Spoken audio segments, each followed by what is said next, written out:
പശ്ചിമ ബംഗാൾ വർഷങ്ങളായി ഇന്ത്യൻ രാഷ്ട്രീയത്തിന്റെ ചർച്ചാ കേന്ദ്രം. എന്നാൽ ഇപ്പോൾ അവിടെ ഉയരുന്നത് വെറുമൊരു രാഷ്ട്രീയ മുദ്രാവാക്യമല്ല, വലിയൊരു മാറ്റത്തിന്റെ കാഹളമാണ്.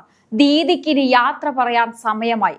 ബംഗാളിലെ തണുപ്പുള്ള മലനിരകളിൽ നിന്ന് അമിത്ഷാ ഇത് വിളിച്ചു പറയുമ്പോൾ ബംഗാൾ രാഷ്ട്രീയം അക്ഷരാർത്ഥത്തിൽ തിളച്ചു മറയുകയാണ്.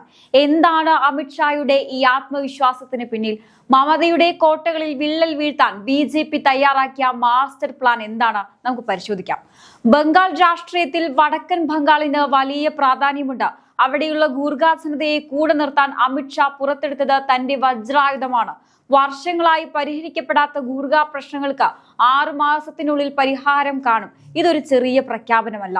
മമതാ സർക്കാർ അടിച്ചമർത്താൻ ശ്രമിച്ച ഒരു ജനതയ്ക്ക് നൽകുന്ന വലിയൊരു പ്രതീക്ഷയാണിത്. അത് മാത്രമല്ല, സമരങ്ങളുടെ പേരിൽ ഗൂർഖാ യുവാക്കൾക്കെതിരെ എടുത്ത കേസുകൾ ജൂലൈ 31-നകം പിൻവലിക്കുമെന്നും അമിത്ഷാ പ്രഖ്യാപിച്ചു. അതായത് മമതയുടെ അടിച്ചമർത്തൽ രാഷ്ട്രീയത്തിന് BJP നൽകുന്ന മറുപടി നീതിയുടെ രാഷ്ട്രീയം എന്നാണ്. അമിത്ഷാ ഉന്നയിച്ച മറ്റൊരു പ്രധാന ആരോപണം വികസന വിവേചനമാണ്. ബംഗാളിലെ എല്ലാ ഭാഗങ്ങളിലും തുല്യമായല്ല ഫണ്ട് എത്തുന്നത്. വടക്കൻ ബംഗാളിലെ മമതാ സർക്കാർ 2ാം തരം പൗരന്മാരായാണ് കാണുന്നത്.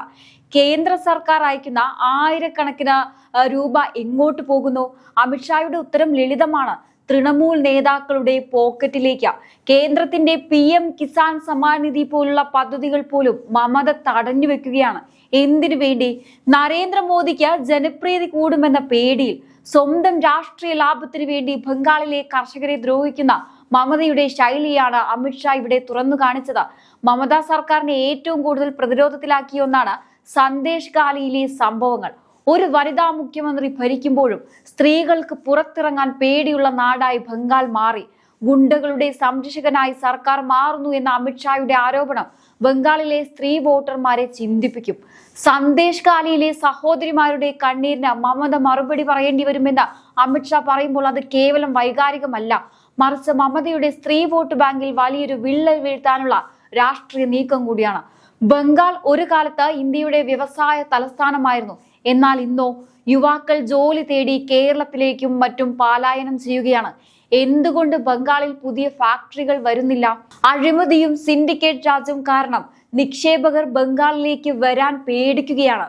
മമതയുടെ ഭരണം അഴിമതിക്കാരായ പാർട്ടിക്കാരെ വളർത്തുമ്പോൾ ബംഗാളിലെ മിടുക്കരായ യുവാക്കൾക്ക് കിട്ടുന്നത് അവഗണന മാത്രം. മോദി സർക്കാർ വന്നാൽ പുതിയ വ്യവസായങ്ങൾ വരും, യുവാക്കൾക്ക് സ്വന്തം നാട്ടിൽ ജോലി കിട്ടും. ഈ വാഗ്ദാനത്തിലൂടെ ബംഗാളിലെ യുവതലമുറയെ BJP ലക്ഷ്യം വെക്കുകയാണ്. അമിത്ഷായുടെ ഈ പ്രസംഗം വെറുമൊരു വാക്കല്ല, അതൊരു ബ്ലൂ പ്രിന്റ് ആണ്. മമതയുടെ കോട്ടകൾ ഓരോന്നായി തകർക്കാനുള്ള കൃത്യമായ മാസ്റ്റർ പ്ലാൻ. ഗൂർഖകളുടെ പ്രശ്നം, സന്ദേശ് ഗാലിയിലെ നീതി, വികസനത്തിലെ തുല്യത, ഈ 3 കാര്യങ്ങൾ ഉയർത്തിപ്പിടിച്ച നബന്നെ പിടിച്ചെടുക്കാൻ BJP ഒരുങ്ങിക്കഴിഞ്ഞു. കേന്ദ്ര സർക്കാർ പാവപ്പെട്ടവർക്കായി അയക്കുന്ന പണമൊന്നും സാധാരണക്കാരിലേക്ക് എത്തുന്നില്ല.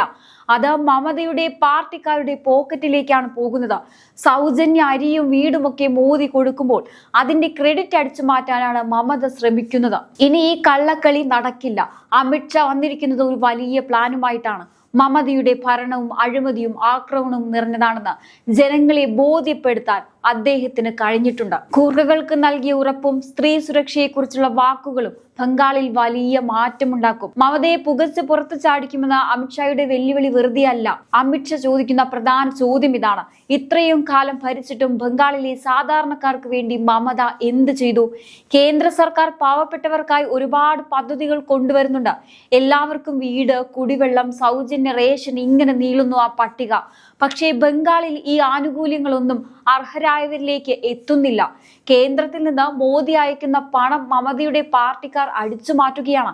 അത് ജനങ്ങളിലേക്ക് എത്താതെ വഴിയിൽ വെച്ച് തന്നെ അഴിമതിയിലൂടെ ഇല്ലാതാകുന്നു. വികസനം എന്നത് മമതയുടെ സ്വന്തം ആളുകൾക്ക് മാത്രമായി ചുരുങ്ങിയിരിക്കുന്നു. വടക്കൻ ബംഗാളിലെ ജനങ്ങളെ മമത തീർത്തും മറന്നുപോയി. അവിടെ വികസനത്തിന് വേണ്ടി മാറ്റിവെക്കുന്ന തുക പോലും തുച്ഛമാണ്. പശ്ചിമ ബംഗാളിലെ മമതാ ബാനർജിയുടെ ഭരണം കണ്ടാൽ തോന്നും അത് ലോകത്തിലെ 8ാമത്തെ അത്ഭുതമാണെന്ന്. കേന്ദ്ര സർക്കാർ പാവപ്പെട്ടവന് വേണ്ടി ഒരു പദ്ധതി കൊണ്ടുവന്നാൽ ദീദിക്ക് ഉടനെ വരും ഒരു വെളിപാട്. ഉടനെ ചായം പൂശിയ ബ്രഷും പെയിന്റുമായി അണികൾ ഇറങ്ങും. കേന്ദ്രത്തിന്റെ പേര് മാറ്റി മമത മമതയുടെ പടം വെച്ചൊരു സ്റ്റിക്കർ അങ്ങ് ഒട്ടിക്കും, പണം മോദി കൊടുക്കും, പക്ഷേ ക്രെഡിറ്റ് മുഴുവൻ ദീദിക്ക് വേണം.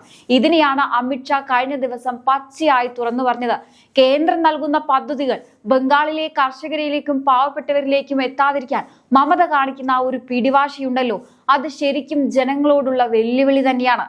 അഴിമതിയുടെ കാര്യത്തിലാണെങ്കിൽ ബംഗാൾ ഇപ്പോൾ ഒരു പുതിയ സിലബസ് തന്നെ ഉണ്ടാക്കിയിരിക്കുകയാണ്. കേന്ദ്രം അയക്കുന്ന സൗജന്യ അരിയും വീട് വെക്കാനുള്ള പണവും ഒക്കെ സാധാരണക്കാരന്റെ കൈകളിൽ എത്തുമ്പോഴേക്കും തൃണമൂൽ നേതാക്കളുടെ പോക്കറ്റിലൂടെ അത് കയറി ഇറങ്ങിയിട്ടുണ്ടാകും. ഗുണ്ടായിസവും രാഷ്ട്രീയ ആക്രമണവും ഒരു കലയാക്കി മാറ്റിയ നാടായി ബംഗാൾ ഇന്ന് മാറി.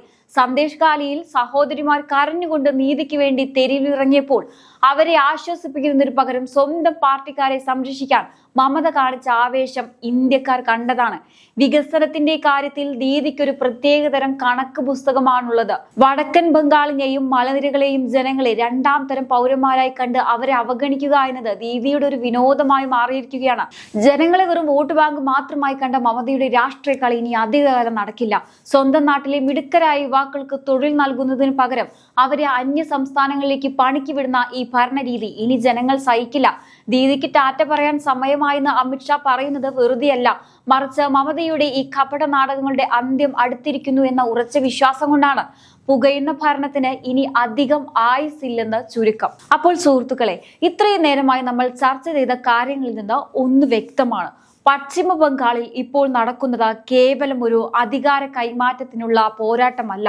അത് ബംഗാളിന്റെ നഷ്ടപ്പെട്ട പ്രതാപം തിരിച്ചെടുക്കാനുള്ള ഒരു ജനതയുടെ പോരാട്ടം തന്നെയാണ്. അമിത്ഷാ നടത്തിയ ആ പ്രസംഗം കേവലം വോട്ട് ചോദിക്കലായിരുന്നില്ല, മറിച്ച് മമതാ ബാനർജി എന്ന ഭരണാധികാരിക്ക് നേരെ തൊടുത്ത കൃത്യമായ ഒരു രാഷ്ട്രീയ ശരമായിരുന്നു അത്. നമ്മൾ കണ്ടു എങ്ങനെയാണ് മമതയുടെ ഓരോ കോട്ടകളെയും അമിത്ഷാ വിറപ്പിച്ചതെന്ന്.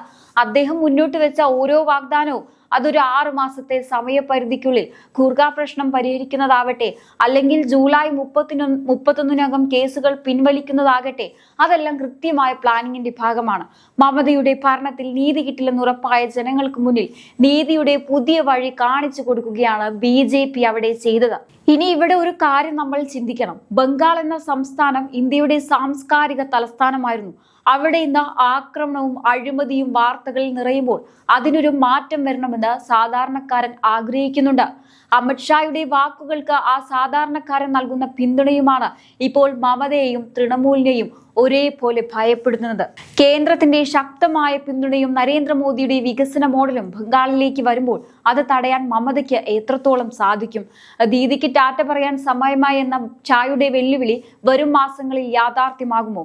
രാഷ്ട്രീയ നിരീക്ഷകർ പറയുന്നത് ഇത്തവണ ബംഗാളിൽ വീശുന്നത് മാറ്റത്തിന്റെ കാറ്റാണെന്നാണ്. ആ കാറ്റിൽ മമതയുടെ അധികാരം നിലം പൊത്തുമോ, അതോ ദീദി വീണ്ടും അത്ഭുതങ്ങൾ കാണിക്കുമോ? എന്തായാലും നമുക്ക് കാത്തിരുന്ന് കാണാം. തീർച്ചയായിട്ടും ഈ ഒരു വിഷയത്തെക്കുറിച്ചുള്ള നിങ്ങളുടെ അഭിപ്രായങ്ങൾ കമന്റ് ബോക്സിൽ രേഖപ്പെടുത്തുക. മറ്റൊരു വിഷയമായി വീണ്ടും കാണാം. നന്ദി.